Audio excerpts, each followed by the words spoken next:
Hey, what's going on, beautiful jellyfish? It's Tracy. Thank you so much for taking the time to check my video out. Today I'm going to be doing a video on EDH cards that are underrated part 2. I will list the first video in the down bar below.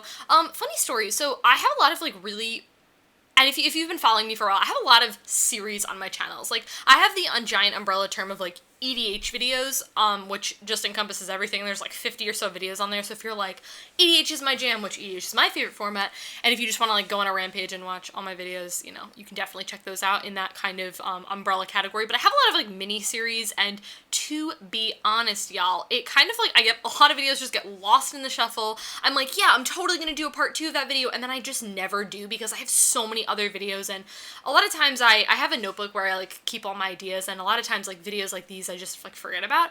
And I was someone had recommended me on Twitter, I think, to talk about EDH cards that not a lot of people play with, and I was like, it's so funny that I'm filming this video today for you guys. So these are just 10 cards. Now, one thing I do want to say about these cards is if you guys play with these cards in your EDH group, that is super awesome. I think a lot of the reason that I'm these are in my play group and stuff like that, I haven't seen them, or these are cards that are really honestly inexpensive, and I would really recommend cards, maybe cards that you may not have heard of. So if you're if some of these cards you play with in your play group, that's awesome. They may not be underrated for you, but these are cards that I particularly have not seen, so don't get your panties in a twist if you're like, all my friends play with that card, Tracy, and I'm like, alright, you need to chill and stop sipping on the haterade. So let's get into it, y'all. So I want to hear a really cool story about how I started to talk about a card, and I realized that it wasn't the right card.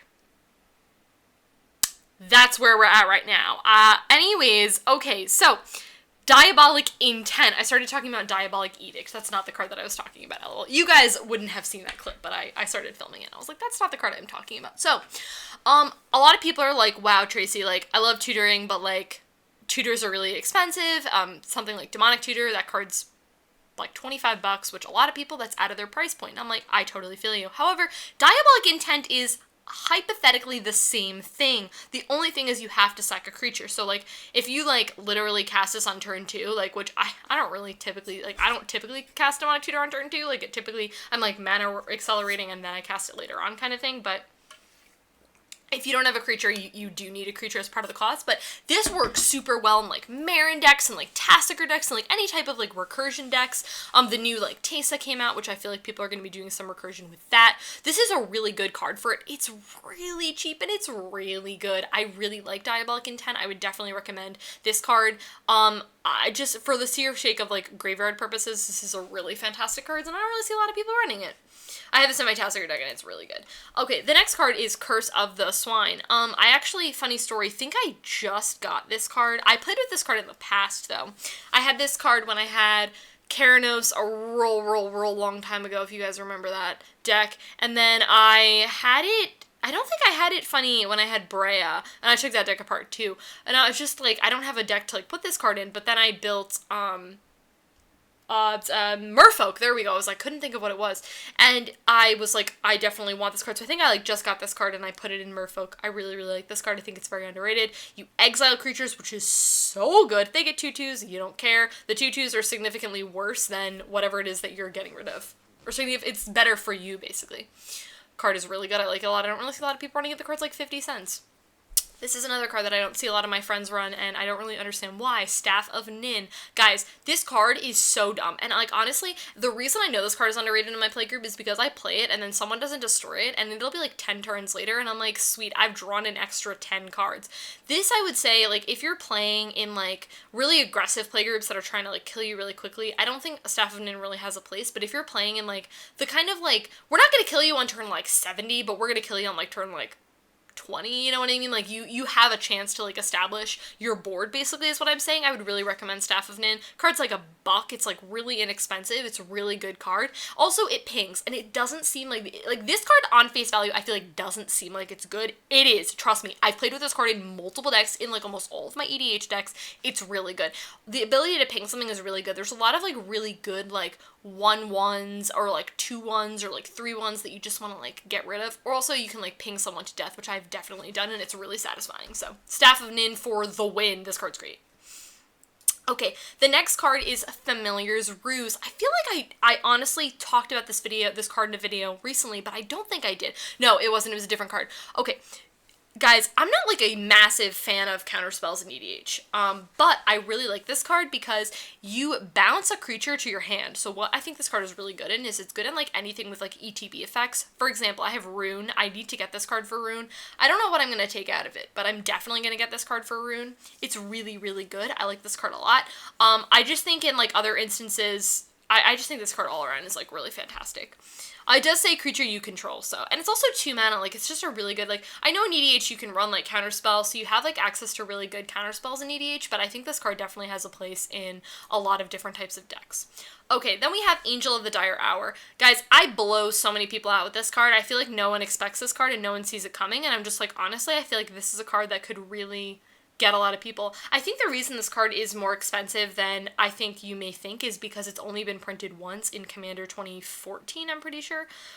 This card is so good.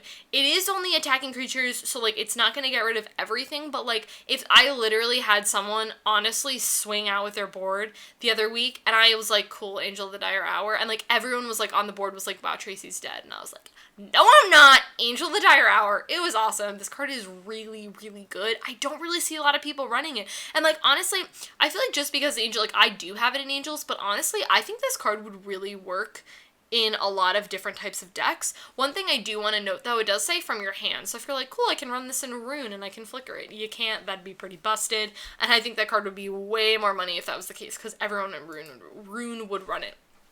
Okay, then we have one of my favorite ladies, and that is Ephara, god of the Polis, as I call her. Okay, Ephara is good for so many different reasons. First off, she's 4 mana. This is a really good thing to get off in really early stages of the game, and type of any deck where you're playing creatures. Now, what's really good, too, is she's indestructible. She's really hard to remove. Again, she's one of those cards that I feel like doesn't look as good as she actually is, because it does need, you do need to have another creature into the battlefield to make it work. What's really good about this is if you have anything, like, I run this in Ladies, so with Sliver Queen, and what's really good about it is you have Sliver Queen on board, and then you can, like, make a token on everyone's turn, and then you draw a card around the table. It's really, really good for that reason. I feel like if you're not really doing it with that, I think she's still good, but I think if you're doing it in a deck where you are able to generate tokens, like, I don't know, say you have, like, an instance where you have something that's, like, a token generator, but then you're able to untap it or something like that. Or with Silver Queen, you don't have to tap her, so you can just make as many tokens as you want, which I think makes Ephara really good in that deck. So I don't know quite where else she has, like, places other than those instances, so maybe that's why she's a little bit more underrated, and I don't see as many people run her. She'd be a really good commander, too, if you had any type of thing where you're running a ton of creatures, and you're casting creatures during other people's turns. She's really good. I like Ephara a lot. Crush Contraband. I've definitely talked about this card before with people on my channel. I really like this card. I love being able to exile things, and I love being able to exile multiple things. I feel like I find myself really using this card for exiling artifacts, because I feel like people use way more artifacts than enchantments, at least that I've seen, but there's some really good enchantments that I definitely want to get off the table, and I've definitely blown people out. It's like a 2-for-1, which is really good. It's also an instant speed thing. I like how you can choose one or both, so it's kind of a lot if you're, like, paying 4 mana to, like, exile something. I do think that's kind of a lot, so it's much better if you can do both, but honestly, I don't really mind. Like, if I want to get something off the board, I literally will pay I don't care. I'm like, cool, I will pay 9 mana to blow up everyone's board. I don't care. Okay, then we have Phyrexian Reclamation. One of my friends said to me, like, a couple weeks ago, they were like, wow, that card's not even that good. And I was like, here's where you're wrong. This card, again, I feel like I'm talking about a lot of cards that don't seem like they're very good, but Phyrexian Reclamation is boss. I have it in Tasigur, and it's like, it's another way that you can just, like, get stuff back. It's really cheap, too, in terms of, like, so it's 1 mana to play, so it's really good in, like, early stages of the game. You can, like, 2 mana, you don't have to tap it, you pay life, who cares? You're an EDH land, you have, like, 1,000,000 life anyway. You, like, pay 2 life, you can continuously do that. I had, like, this combo once, which was, like, a 5-card combo, which was honestly insane, and one of my friends is like, Tracy, that's, like, actually, like, those seems like a lot of working pieces, but I was doing something, I had, like, Skull Clamp, I, like, Skull Clamped my 1/1, then I, like, Phyrexian Reclamation and, like, cast it or something like that. He's like, that's so many pieces. I'm like, I don't care, though, like, you don't understand. There's so many ways that you can, like, get your stuff off the table, like, in terms of, like, sacking and then recasting them with this card, which is really good. I just really like this card. I have it in Teysa, too, for my Teysa list, which is the new Teysa, and this card's really good. Okay, the next card is Angel of Jubilation. I feel like sometimes people like look at cards like this and think, oh, it's an angel, like I can't run it in non-angel decks, but like no, this card's great. So, oh my god, I cannot see that. Why is the text so small? There we go. The text is much bigger. I'm old and can't see anything. So other non-black creatures you control gain +1/+1. Now, given the really high white cost in this card, I would really assume that people are running this in like 1 or 2 color decks because that triple white is real demanding. And also, so you're basically pumping your team is what I'm really saying. It's very easy to do that.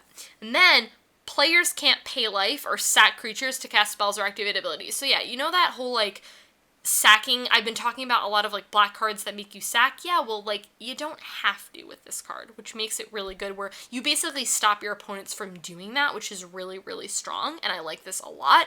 I like Angel of Jubilation. I think it's really underrated. Yeah. Okay, and the last card I want to talk about is a card that I don't think a lot of people know, and that is Yaviyama Dryad. Please tell me if I'm saying that word wrong. I feel like I always say that wrong. I don't know why. I really like this card. I don't think a lot of people know about this, and this is a really good mana dork. It's 3 mana, it's a creature. Now, one thing I really want to note, too, is, like, if you're running a deck like Tasigur or Marin, where you want your mana dorks as, like, actual creatures rather than, like, spells, if that makes sense. Like in Tasigur, for example, I have things like Kese Cagebreakers, so I want more creatures in my graveyard. I want to recur creatures. I have more creature recursion than things like instants and sorcery, one being Phyrexian Reclamation, which we already talked about. So I really love running a card like this.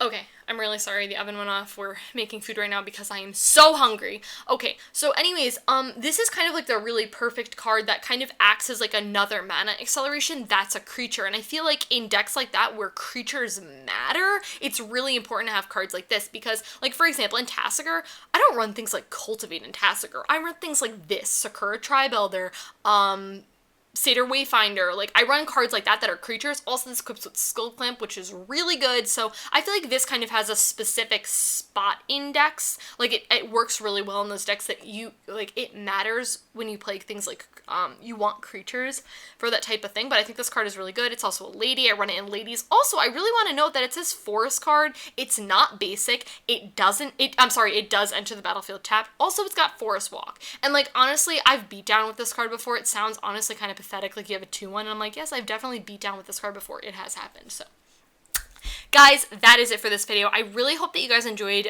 this, and like I said, I feel like I can't like say, oh, I'll definitely do this card in like the next month. Like I have so many other videos to realistically film, and that's also just as kind of like a different but on the similar page note. If you definitely have video requests, always list them in the down bar below. And like, I feel like sometimes when people say that, they think that mean like I'm running out of ideas. I'm not running out of ideas. I'm like never out of ideas. I always have ideas, but I really like hearing video requests from you guys because one, they're things that I want to see, and two, because it really kind of keeps it so I'm like, oh, that's a really good idea. I should definitely do that. But like sometimes people request videos like I've already done. Like someone requested this video and I was like, I've already done this series. You just forgot about it because I haven't done this in a really long time. But I hope you guys enjoy the rest of your day. Thank you so much for watching my video, and I'll see you in my next.